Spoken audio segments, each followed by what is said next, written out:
고린도후서 4장입니다. 고린도후서 4장 7절부터 11절. 제가 제 성경으로 신약 성경 290페이지에 있습니다. 고린도후서 4장 7절부터 11절. 우리가 다 찾은 줄 알고 한 목소리 같이 읽습니다. 우리가 이 보배를 질그릇에 가졌으니 이는 심히 큰 능력은 하나님께 있고 우리에게 있지 아니함을 알게 하려 함이라. 우리가 사방으로 우겨쌈을 당하여도 쌓이지 아니하며 답답한 일을 당하여도 낙심하지 아니하며 버림받지 아니하며 거꾸러뜨림을 당하여도 망하지 아니하고 우리가 항상 예수의 죽음을 몸에 짊어짐은 예수의 생명이 또한 우리 몸에 나타나게 하려 함이라. 우리 살아있는 자가 항상 예수를 위하여 죽음에 남겨짐은 예수의 생명이 또한 우리 죽을 육체에 나타나게 하려 함이라. 아멘.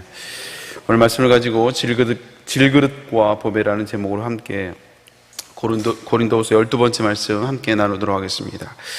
오늘 7절 말씀은 우리가 이 보배를 질그릇에 가졌으니, 이 말씀은 우리가 참 좋아하는 말씀이고 참 사랑하는, 또 은혜 받는 구절이기도 하죠. 이 보배를 질그릇에 가졌으니, 그러면 이 보배는, 오늘 사도 바울이 말하고 있는 이 보배는 그럼 무엇을 말하는 걸까요? 우리는 쉽게 예수님, 또 이제 성령님, 복음 이렇게 표현을 합니다. 틀린 표현은 아니에요. 근데 오늘 사도 바울이 6절에 보면, 우리가 읽진 않지만 그 앞절에 보면 더 멋있게 표현하고 있어요. 좀 입체적으로 표현하고 있는데요. 6절 하반절에 보면 예수 그리스도의 얼굴에 있는 하나님의 영광을 아는 빛을 우리 마음에 비추셨느니라 라고 얘기를 하고 있어요. 그리고 이게 바로 보배라 이거예요. 예수 그리스도의 얼굴에 있는 하나님의 영광을 아는 빛을 우리 마음 가운데 비춘 것, 이것이 보배라고, 그리고 이 보배를 질그릇인 우리가 이것을 가지고 있다라고 지금 사도 바울이 이야기하고 있어요. 굉장히 입체적이죠. 그래서 오늘 이 보배를 이 4장 6절의 하반부에 있는 이 말씀 보면 그 보배에 성부, 성자, 성령의 사역이 다 들어가 있어요. 그래서 하나님의 영광이 예수 그리스도의 사역과 인격 속에 다 이게 비춰져 있는데, 그것을 이제 우리 마음에 이제 비춰졌다라고 말하고 있는 거죠. 다시 말하자면 그것을 우리가 깨닫게 되었고 알게 되었다 이거예요. 그래서 우리가 지금 이 자리에 앉아 있고 하나님께 예배하는 것입니다. 그래서 오늘 사도 바울은 이 보배를 우리가 알고 있고 이것을 깨달았다라고 오늘 사도 바울이 이야기하고 있어요. 그래서 오늘 본문을 통해서 우리가 두 가지 좀 살펴보려고 하는데요. 첫 번째는 질그릇인 나보다 우리가 담고 있는 보배에 더 관심을 가지고 묵상해야 된다는 것이죠. 우리 7절 말씀 다시 한번 읽어보겠습니다. 읽습니다. 시작. 우리가 이 보배를 질그릇에 가졌으니 이는 심히 큰 능력은 하나님께 있고 우리에게 있지 아니함을 알게 하려 함이라.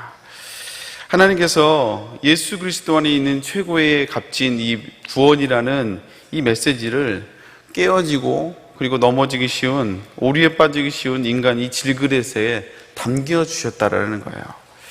오늘 사도 바울의 관점은 질그릇의 관점이 있지 않고 그 안에 담겨져 있는 보배에 더 무게중심을 두고 있어요. 그래서 우리가 읽었던 7절 후반부에 보면 이는 심히 큰 능력은 하나님께 있고 우리에게 있지 아니함을 알게 하려 함이라 라고 이제 사도 바울이 이야기하고 있잖아요. 그러니까 사도 바울의 관심은 질그릇에 있지 않고 그 질그릇 안에 담겨져 있는 보배에 관심이 있다라는, 거기에 더 무게중심을 두고 있다라는 것이죠. 그래서 어쩌면 우리 신앙생활하는 사람들의 관심은 어디에 있어야 되느냐? 내가 어떤 존재고 내가 무엇을 했다에 관심을 두어서는 안 돼요. 내가 어떤 존재냐에 관심을 두어서는 안 된다는 것입니다. 계속 이제 우리가 고린도후서를 계속 살펴보면서 아까 이제 전에 우리가 나누었던 그 3장에 보면 옛 언약과 새 언약을 계속 이제 비교해주고 있었잖아요. 사도 바울이 계속 비교해주고 있었습니다. 옛 언약의 신앙생활을 하는 사람들은요, 내가 뭘 했느냐에 관심이 더 많아요.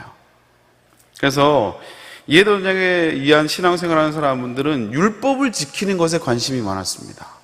그래서 이스라엘 백성들이, 유대인들이 지켰던 그 613개의 조항들, 그 지킬 수도 없는 그 수많은 조항들을 다 지켰어야 돼요. 내가 얼마큼 더 많이 지키느냐, 그것을 지켜야지 내가 의롭게 되고 하나님의 백성으로서 의롭게 살아가고 하나님께 더 다가가게 된다는 것이죠. 그래서 옛 언약에 의해서 신앙생활하는 사람들은 어찌 보면 신앙생활 잘하는 거죠. 겉에서 봤을 때는 신앙생활 잘하는 겁니다. 그래서 사람들이 보기에는 굉장히 의로워 보이고 대단해 보이는 거예요. 그래서 새벽 기도도 나가요? 와, 철야 예배도 나가요? 주일만 나가는 게 아니고 11조도 해요? 굉장히 의로워 보이고 믿음이 굉장히 좋아 보이게 되는 거죠. 그리고 직분이 있으면 더 거룩해 보이고 더 믿음이 좋아 보이는 거예요. 그래서 일반 성도보다는 집사가 훨씬 더 믿음이 더 좋아 보이고, 그리고 일반 평집사보다는 안수집사라든지 장로라든지 권사가 훨씬 더 거룩해 보이고 훨씬 더 믿음이 더 좋아 보이는 것이죠. 근데 우리가 솔직히 얘기해 보면요, 내가 집사가 되고 또 권사가 되고 장로가 되어서 직분을 받으면 받으면 받고 받을수록 우리가 더 의로워지던가요? 솔직히 얘기해 보면요, 사실 그렇지 않아요. 오히려 신앙생활을 하면 할수록 더 의로워지는 게 아니고, 사실 더 내가 이 신앙생활을 하면 할수록 내가 더 뭘 지키려고 하면 할수록요, 내가 더 지킬 수 없는 죄인임을 더 깨닫습니다. 더 연약하다는 걸 내가 깨달아요. 근데 우리가 사람들 앞에서는 괜찮은 척 할 뿐이에요. 믿음 있는 척 할 뿐이고 그냥 괜찮은 척 할 뿐이지 사실은 의로워지는 게 아니라는 것이죠. 그래서 가끔 신앙생활을 하다 보면요, 너무나 완벽하게 신앙생활을 하시는 분들이 계세요. 정말 약점도 없이 드러나는 게 너무 완벽해요. 근데 사실 이런 분들이 위험한 분들입니다. 진짜 위험한 분들이에요. 예전에 아침 방송에 나왔던 분인데, 사람들을 이렇게 힘들어하는 사람들을 전화가 오면 생방송 중에 상담을 해주고 이렇게 위로해주고 이렇게 했던 분, 오랫동안 방송했던 분이 계세요. 그래서 오죽하면 그분의 별명이 뭐였냐면 행복전도사였어요. 행복전도사. 근데 그분이 참 안타깝게 자살해서 생을 마감을 했거든요. 물론 그 삶 속에서 질병 때문에 너무 힘들어서 결국은 남편과 같이 동반 자살을 했어요. 그 얘기를 듣고 제가 얼마나 충격을 받았는지 몰라요. 겉으로 봤을 때는 사람들을 위로해주고 상담해주는 사람이었는데 결국 자신의 문제는, 그 아픔과 고통은 해결하지 못하고 결국 자살로 마감하더라는 것이죠. 여러분, 우리가 신앙생활을 하면서도 너무 완벽한 사람들이 있어요. 어떻게 저렇게 신앙생활을 하지? 항상 웃고 항상 이렇게 배려해주고 빈틈이 없으신, 이런 분들이 진짜 위험할 수 있습니다. 왜냐하면 우리가 신앙생활을 하면 할수록요, 우리가 의로워지는 게 아니고요, 오히려 우리는 더욱더 연약한 존재라는 걸 깨닫게 되고 오히려 부족한 사람이라는 걸 깨닫게 된다는 것이죠. 그래서 오늘 사도 바울은 나를 묵상하는 게 아니에요. 질그릇을 묵상하라는 게 아니고, 왜요? 질그릇은 투박하고 깨어지기 쉽기 때문에 그렇습니다. 그렇다고 해서 사도 바울은 우리를 질그릇에 비유하면서 우리 자체가 가치 없다고 얘기하는 게 아니에요. 가치 없어서 질그릇에 비유하는 게 아니라 잘 깨어진다는 그런 깨어지는 존재이기 때문에, 우리를 연약한 존재이기 때문에 질그릇에 비유가 있다는 것이죠. 그래서 오늘 우리 말씀을 통해서 깨달아야 될 것은 뭐냐? 질그릇인 나를 묵상하는 게 아니라 그 안에 담겨져 있는 보배를 더 묵상하며 살아가야 된다는 것입니다. 그래서 그 보배의 가치를 알고 그 보배의 귀함이 드러날 때 그것을 담고 있는 질그릇도 귀하고 존귀하게 쓰임받을 수 있다는 사실이에요. 아멘입니까? 그래서 나를 묵상하면요, 사실 한숨밖에 나오진 않아요. 겉에서는 거룩한 척하지만 뒤에서는 여지없이 무너져버리고 연약하고 깨어져 버린 나를 보면서 한숨밖에 나오지 않지만, 그러나 내 안에 담겨진 보화가 얼마나 귀한지 이것을 묵상하고 그 가치를 알면요, 그것을 담고 있는 나도 역시 존귀하게 쓰임받고 나도 영광스럽게 쓰임받을 수 있다는 것이죠. 그래서 우리가 신앙생활을 좀 하다 보면요, 자꾸 우리의 오류는 뭐냐? 자꾸 괜찮은 사람이 되려고 하는 거예요. 괜찮은 사람이. 어떤 부분에서는 틀린 건 아니지만, 사실 우리가 그리스도의 장성한 분량까지 자라가야 되는 이 성화의 과정들이 있잖아요. 근데 이 성화의 과정은요, 괜찮은 사람이 되는 게 아니에요. 괜찮은 사람이 되는 것이 목적이 아니라 사실은 내가 누구인지를 깨닫는 겁니다.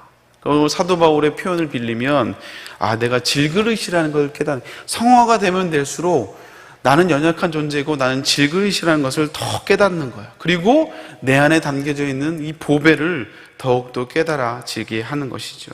이게 바로 성화예요. 그래서 나를 드러내려고 하는 것이 아니라 내가 얼마나 거룩하고 얼마나 착하고 얼마나 남들보다 괜찮은 사람이냐, 이걸 드러내려고 하는 게 아니라 오히려 내가 더 깨어지고 그러므로 말미암아 내 안에 담겨진 이 보배를 더 드러내는 것, 이게 어쩌면 우리의 성화의 목표가 되어야 될 줄로 믿습니다. 그래, 내가 더 깨어져야 이 영광스러운 보배가 더 드러나기 때문에 그렇다는 것이죠. 또 두 번째 우리가 좀 적용해야 될 것은, 성도들은 이 질그릇 있는 성도는 연약하지만 그러나 우리에게 강함도 있다라는 거예요. 우리는 질그릇과 같은 존재이기 때문에 연약합니다. 그리고 유혹도 많고요. 그리고 넘어지기도 하고 또 쉽게 시험도 들어요. 근데 이 우리 안에 담겨진 이 보배를 더 잘 드러내는 방법은 무엇이냐? 이 질그릇이 깨어지는 거야. 질그릇이. 자꾸 질그릇을 꾸미는 게 아니라 질그릇이 깨지는 거죠. 그래서 오늘 사도 바울도요, 이 보배를, 내 안에 담겨져 있는 이 보배를 드러내기 위해서 자신이 경험했던 자신의 어려움들을 이렇게 드러냄을 통해서 자신은 깨어지고 보배를 더 드러내는 걸 보게 돼요. 그래서 자신의 연약함을 경험했던 걸 사도 바울은 이렇게 고백을 합니다. 우리 8절 9절 말씀 같이 한번 읽어볼까요? 읽습니다. 시작. 우리가 사방으로 우겨쌈을 당하여도 쌓이지 아니하며 답답한 일을 당하여도 낙심하지 아니하며 박해를 받아도 버림받지 아니하며 거꾸로 뜨림을 당하여도 망하지 아니하고. 오늘 사도 바울이 두 절을 통해서 드러나는 이 고백을 통해 사도 바울이 얼마나 많은 고난과 얼마나 많은 어려움을 당했는지를 오늘 소개해 주고 있어요. 사병에서 우겨쌈을 당했고요. 그리고 답답한 일을 당했고, 그리고 박해를 받았을 뿐만 아니라 거꾸로 트림을 당하였다. 이게 사도 바울이 당했던 고난들이거든요. 근데 이 네 번의 이 반복적인 이 표현들을 통해서, 네 번의 이 사중의 어려움을 통해서 내 자신이 연약한 질그릇이라는 것을 오늘 사도 바울이 고백하고 있다는 거예요. 그렇게 강해 보인 사도 바울도 오늘 이 수많은 고난과 어려움을 통해서 나도 역시 질그릇이다, 그것을 표현하고 있죠. 근데 오늘 사도 바울이 이 네 가지의 어려움만 표현하는 것이 아니라 그 뒤에 뭐뭐가 아니하며라는 but not이라는 이런 표현들을 반복해서 또 쓰고 있어요. 그래서 우겨쌈을 당하여도 사도 바울이 또 뭐라 그래요? 거기만 머무는 게 아니라 내가 그 우겨쌈에 쌓이지 아니한다라고 얘기하고 있고요. 답답한 일을 당하지만 나는 낙심하지 아니한다. 그리고 박해를 받지만 나는 버림받지 아니한다. 거꾸로 띄임을 당하지만 나는 망하지 아니한다라고 오늘 사도 바울이 또 동일하게 이야기하고 있다는 거예요. 그래서 앞에 나와 있는 사중의 어려움은 자신이 얼마나 연약한 존재인지를 오늘 사도 바울의 고백을 통해서 이야기하고 있고요. 그 뒤에 나와 있는 사중에 하지 아니하라는 말은 심히 능력이 큰 것이 하나님께 있다는 것을 다시 한번 반증하고 고백하고 있다는 것이죠. 그래서 사도 바울이 사역을 감당하면서 우겨쌈을 당할 때도 있고 답답함을 당할 때도 있고 박해와 거꾸로 뜸을 당하지만, 그래서 이게 현실적으로 봤을 때는 사도 바울이 죽을 것 같고 너무 두려운 상황 가운데 있고 절박한 상황 가운데 있지만, 오히려 사도 바울은 내가 우겨쌈을 당하지 않고 낙심치 않고 버림받지 않고 망하지 않는다고 말하고 있어요. 이런 사도 바울이 이렇게 말할 수 있는 그 근거가 무엇입니까? 자신이 연약한 질그릇이라는 사실을 깨닫고 거기서 머무는 게 아니라, 거기서 낙심하는 게 아니라 오히려 그러므로 말미암아 자기 안에 담겨지는 보배인 성령님을 더 의지하게 된다는 거예요. 그래서 그로 말미암아 성령의 능력을 더 체험하게 된다는 것이죠. 그래서 자신이 깨어지니까 더 큰 보배의 능력을 경험함으로 오히려 더 강해짐을 경험하고 있다는 것을 사도 바울이 고백하고 있다는 거예요. 그래서 오늘 휴즈라는 그 신학자는요, 오늘 이 표현을 통해서 그 표현을 통해서 사도 바울이 자신의 체험의 언어를 고백하고 있다라고 이렇게 얘기하고 있어요. 한마디로 자신의 체험과 경험을 오늘 이 본문을 통해서 이야기하고 있다라는 거예요.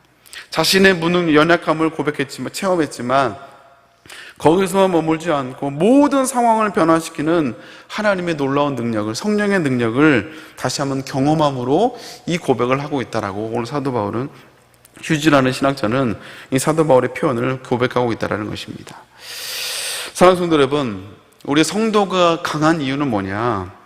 우리가 비록 고난도 있고 우겨쌈을 당할 때도 있고 답답함을 당할 때도 있고 박해를 당할 때도 있고 거꾸로 뜸을 당하는 이런 상황이 있지만, 성도들이 강한 것은 거기만 머물지 않고 오히려 그것을 통해서 내 안에 담겨져 있는 보화를 다시 한번 묵상하게 되고요, 다시 한번 그 은혜를 구하며 나갈 때 그것을 통해서 더 크신 하나님의 능력과 위로를 경험하기 때문에 거기에서 성도의 강함이 나오게 된다는 것이에요. 그러나 나를 묵상하게 되면 어떻게 돼요? 금방 실망하고 금방 어려움이 찾아오면 또 숨어버리게 된다는 거예요. 그러나 하나님을 묵상하고 보화를 묵상할 때 오히려 더 크신 하나님의 은혜를 경험하고 체험하게 된다는 사실입니다. 사랑하는 성도 여러분, 여러분 부족하다고 느끼십니까? 또 연약하다고 느끼세요? 아니면 또 때로는 또 시험에 들어 계십니까? 아니면 고난 가운데 위축되어 있습니까? 여러분, 나를 묵상하지 마시고 여러분 안에 담겨져 있는 부활을 다시 한번 묵상할 수 있는 저와 여러분 될 수 있기를 주님의 이름으로 축복합니다. 그럼 사도 바울의 고백처럼 예수 그리스도의 얼굴에 있는 하나님의 영광을 아는 빛을 우리 마음에 비추신, 그 내 안에 담겨진 그 보화를 묵상하는 거예요. 나를 묵상하며 실망하지만 그러나 내 안에 담겨져 있는 이 보화를 묵상하기 시작할 때, 그럴 때 우리는 진정한 강함을 경험하게 되는 거예요. 그래서 나는, 우리가 신앙생활을 하면 할수록 나는 아무것도 아니구나, 난 너무나 연약하고 나는 어쩌면 질그릇 것 같은 존재구나, 그러기에 나는 더욱더 교만하는 것이 아니라 더 하나님을 의지하고 더 주님의 은혜를 구하며 오늘도 내가 겸손하게 하나님의 말씀을 붙들고 순종하며 나가야지 하는 믿음의 결단들을 하게 된다는 것입니다. 사랑하는 성도 여러분, 다시 오늘도 우리가 신앙생활을 하면서 오늘도 세상에 나가서 영적인 싸움을 싸워야 될 텐데, 나를 바라보면 실망할 수밖에 없지만, 상황을 보면 실망할 수밖에 없지만, 그러나 내 안에 담겨져 있는 보배를 묵상하고 내 안에 담겨져 있는 보배의 이 능력을 다시 한번 묵상하며 나갈 때 다시 한번 주님이 주신 위로와 이 강함을 다시 한번 경험하게 될 줄로 믿습니다. 이 보배를 다시 한번 붙들고 믿음으로 승리하며 살아갈 수 있는 저 여러분 될 수 있기를 주님의 이름으로 축복합니다. 함께 기도하겠습니다. 사랑의 하나님, 감사드립니다. 우리는 질그릇처럼 연약한 존재이고 깨어질 수밖에 없는 존재이지만, 나를 묵상하는 것이 아니라 내 안에 담겨져 있는 이 놀라운 보배를 묵상하며 살아갈 수 있는 저희들 될 수 있도록 주여 인도하여 주시옵소서. 예수 그리스도의 얼굴에 있는 하나님의 영광이 아는 빛을 우리 마음에 비추신 이 보배를 우리가 다시 한번 묵상하며, 이 귀한 아버지 보배를 내 안에 담겨주신 그 하나님의 은혜를 기억하며 살아갈 수 있는 우리 성도들 될 수 있도록 주여 인도하여 주시옵소서. 오늘도 아버지 이 보배를 묵상하며 나아갈 때 주 앞에 귀한 감사의 물로 하나님께 나아갑니다. 하나님, 다시 한번 붙들어 주시고 이 간절한 기도 제목을 하나님이 응답하여 주시옵소서.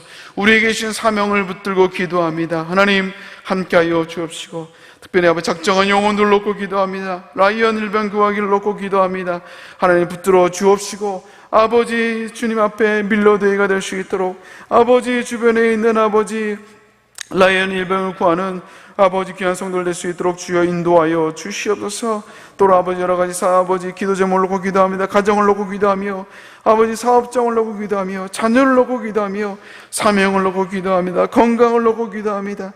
담임 목사님의 건강과 사역을 놓고 기도합니다. 하나님 함께하여 주옵시고, 간절한 기도 제목을 통하여 다시 한번 저들의 삶을 통하여 하나님의 놀라운 역사하심을 간증하는 저희들 될 수 있도록 주여 축복하시고 인도하여 주시옵소서. 그래서 질그릇 것 같은 우리들이지만 그러나 내 안에 담겨져 있는 이 놀라운 보배의 능력을 아버지 드러내며 또 영광을 돌리며 나아갈 수 있는 귀한 우리 성도들 될 수 있도록 주여 인도하여 주시옵소서. 담임 목사님의 건강과 사역을 주님께서 붙잡아 주옵시고, 특별히 아버지 6.25 참전 용사 행사를 주님이 기억하여 주옵시며, 이 행사를 통하여 하나님께 영광을 드리는 아버지 귀한 우리 목사님과 우리 교회가 될 수 있도록 주여 인도하여 주시옵소서. 철의 예배 가운데도 능력을 함께 하실 걸 믿사옵고 감사드리며 예수님의 이름으로 기도 올려옵나이다. 아멘. 주기도로 마칩니다. 하늘에 계신 우리 아버지여, 이름이 그렇게 교회를 받으시오며 나라의 임하옵시며 뜻이 하늘에서 이룬 것 같이 땅에서도 이루어지리라. 오늘날 우리에게 일용할 양식을 주옵시고 우리가 우리에게 죄인 자를 사하여 준 것 같이 우리의 죄를 사하여 주옵시고 우리를 시험에 들게 하옵시며 다만 악에서 구하옵소서. 대개 나라와 권세와 영광이 아버지께 영원히 있사옵나이다. 아멘. 우리 함께 기도할 때 먼저 담임 목사님의 사역과 건강을 위해서 특별히 오늘 천하 예배 말씀을 놓고 기도해 주시길 바랍니다. 또 오늘 말씀을 기억하며 또 여러분 각자 기도 제목을 놓고 자유롭게 기도하고 돌아가겠습니다. 주여 세 번째 기도합니다. 주여 주여 주여. 하나님 감사합니다. 하나님 목사님 붙잡아 주옵시고 하나님 아버지 특별히 건강과 특별히 아버지 천하 예배 말씀을 통하여 능력으로 함께하여 주시옵소서. 피곤치 않도록 곤미치 않도록 인도하여 주옵시고 특별히 한국교회 연합과 일치를 위하여 아버지의 귀한 사역 가운데 능력으로 함께하여 주옵시고 아버지 담임 목사님과 은신과 수고를 통하여 한국교회가 다시 한번 하나됨으로 말미암아 아버지 교회의 영광성을 회복하는데 귀하게 쓰임받을 수 있도록 주여 인도하여 주옵소서. 아버지 오늘 말씀을 기억하며 아버지 질을 긁을 것 같은 아버지 우리들이지만 아버지 내 안에 담겨져 있는 놀라운 아버지 보배, 이 보배를 우리가 다시 한번 드러내며 아버지 보배의 영광을 드러내며 살아갈 수 있는 우리가 될 수 있도록 주여 인도하여 주옵소서. 나의 모습을 보고 나의 현실을 보면 아버지 연약하고 부족할 수밖에 없죠. 그러나 아버지 내 안에 담겨져 있는 이 보배의 아버지 은혜와 그 영광을 다시 한번 드러내며 살아갈 때 다시금 하나님의 놀라운 아버지 인도하심과 역사하심을 간직하며 고백하며 살아갈 수 있는 그러므로 말미암아 다 성령을 의지하며 내 안에 담겨진 아버지 보배를 더 드러내며 아버지 복음을 전하며 살아갈 수 있는 우리 성도를 될 수 있도록 주여 인도하여 주옵소서. 아버지 새 언약의 일꾼으로 살아갈 때 하나님 아버지 붙들어 주시고 큰 하나님의 놀라운 능력과 아버지 역사를 경험할 수 있도록 주여 인도하여 주옵소서.